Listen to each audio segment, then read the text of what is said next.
जय हिंद, जय शिक्षक साथियों। मेरे इस चैनल में आप सभी का स्वागत है।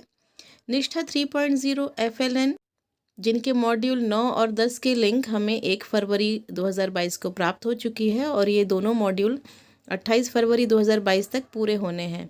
मॉड्यूल 9 जो कि है बुनियादी संख्यात्मकता, इसमें जो प्रश्नावली दी गई है आकलन के लिए, उसके आंसर्स मैं इस वीडियो में आपके साथ शेयर कर रही हूँ। तो वीडियो को ज़रूर पूरा देखिएगा। जो भी संभावित प्रश्न हैं वो मैं आपके लिए इसमें शेयर कर रही हूँ। तो चलिए शुरू करते हैं अपना वीडियो। प्रश्न पहला, वस्तुओं को वर्गीकृत करने के लिए आवश्यकता है। तो इसका सही उत्तर है ऑप्शन नंबर 3, वस्तुओं को उनकी विशेषताओं से पहचाने। अंक क्या होते हैं? इसका सही उत्तर है संख्याओं के प्रतीक। नेक्स्ट, निम्नलिखित में से कौन सा पूर्व संख्या कौशल नहीं है? अंक जानना। सीमा के पास 12 गुलाब हैं, शिफा के पास 15 गुलाब हैं। किसके पास ज़्यादा हैं और कितने से? उपरोक्त शब्द समस्या में से किस घटाव संदर्भ का प्रयोग किया गया है? तो पूरक का, तुलना का, समूह से निकालना या क्या बचा? तो इसका सही उत्तर हो जाएगा तुलना। अगला प्रश्न, जिन चीज़ों में कुछ विशेषताएं समान हैं उन्हें एक साथ रखने से डैश की क्षमता में वृद्धि होती है? वर्गीकरण की क्षमता। कब कहा जाता है कि एक बच्चे ने आकार और स्थान की समझ हासिल नहीं की?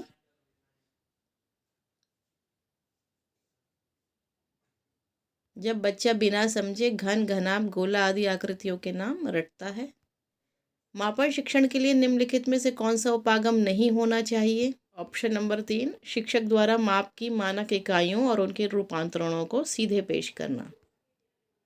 निम्नलिखित में से कौन एक गणितीय प्रक्रिया नहीं है? तो इसका ऑप्शन नंबर 3, रटकर याद करना। हमारा अगला प्रश्न है, निम्नलिखित में से कौन सा गुणन सीखने का सबसे महत्वपूर्ण पहलू है? इसका सही उत्तर है ऑप्शन नंबर 1, गुणन को कितनी बार जोड़ने के रूप में समझना। संख्याओं को सीखने से पहले एक बच्चे को वस्तुओं को क्रमबद्ध करने में सक्षम होना चाहिए, क्योंकि क्रम ऑप्शन नंबर 1 संख्या को क्रम में रखने या क्रम में रखने से संबंधित है।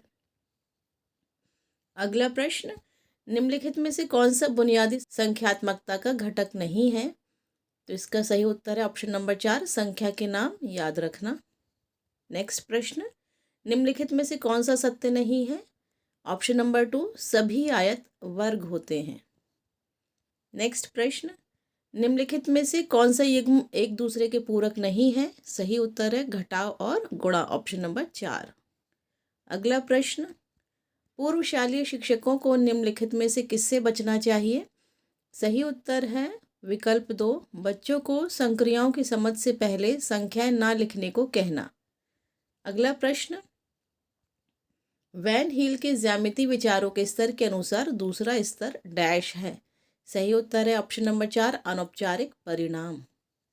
अगला प्रश्न, एक संग्रह की कॉर्डिनैलिटी को तुरंत समझने की क्षमता आमतौर पर बिना गिनती के 4 या 5 से अधिक नहीं को कहा जाता है। इसका सही उत्तर है ऑप्शन नंबर 2, सुबिटाइजेशन।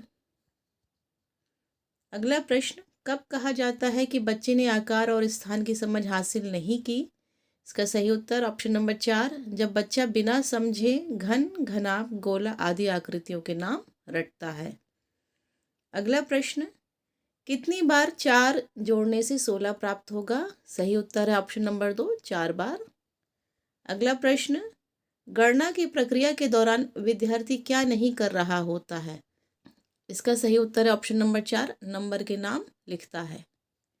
अगला प्रश्न, प्रारंभिक अवस्था में गणित सीखने के दौरान एक बच्चे से अपेक्षा नहीं की जाती है कि? इसका सही उत्तर है ऑप्शन नंबर 3, गणितीय तकनीकों के लिए आवश्यक परंपराओं को जानें। अगला प्रश्न, वस्तुओं के मिलान या जोड़ी बनाने की गतिविधियां किस पूर्व संख्या कौशल के विकास में मदद करेंगी? सही उत्तर है ऑप्शन नंबर 4, वर्गीकरण। अगला प्रश्न, सुबिटाइजिंग क्या है? सही उत्तर है वस्तुओं की संख्या को केवल उन्हें देखकर और वास्तव में प्रत्येक वस्तु को गिनने के बिना पहचानने की क्षमता। अगला प्रश्न, संख्याओं को पढ़ाने का सही क्रम क्या है? सही उत्तर है ऑप्शन नंबर 1, पहला, चौथा, तीसरा और दूसरा। अगला प्रश्न, निम्नलिखित में से कौन सा पूर्व संख्या कौशल नहीं है? सही उत्तर है अंक जानना, ऑप्शन नंबर 2। नेक्स्ट प्रश्न, शून्य की अवधारणा को निम्नलिखित में से किस संक्रिया के माध्यम से सर्वोत्तम रूप में प्रस्तुत किया जा सकता है? उत्तर है ऑप्शन नंबर 4, घटाव। अगला प्रश्न, संख्याओं को सीखने से पहले एक बच्चे को वस्तुओं को क्रमबद्ध रखने में सक्षम होना चाहिए क्योंकि क्रम। इसका सही उत्तर ऑप्शन नंबर 2, संख्याओं को क्रम में रखने या क्रम में रखने से संबंधित। अगला प्रश्न, निम्नलिखित में से कौन सी मूलभूत संख्यात्मक कौशल को बढ़ाने के लिए एक उपयुक्त शैक्षणिक प्रक्रिया नहीं है? सही उत्तर है बहुत सारे अभ्यास प्रश्न हल कराना। अगला प्रश्न, वस्तुओं को वर्गीकृत करने के लिए आवश्यकता है। ऑप्शन नंबर 2, वस्तुओं को उनकी विशेषताओं से पहचानें। अगला प्रश्न, संख्यात्मकता की मजबूत बुनियाद सुनिश्चित करने के लिए बच्चों का मूल्यांकन किया जाना चाहिए। उत्तर है सतत, रचनात्मक या अनुकूली विधियों के माध्यम से, ऑप्शन नंबर 2। अगला प्रश्न, निम्नलिखित में से कौन सा गुणन सीखने का सबसे महत्वपूर्ण पहलू है? उत्तर है ऑप्शन नंबर 3, गुणन को कितनी बार जोड़ने के रूप में समझना।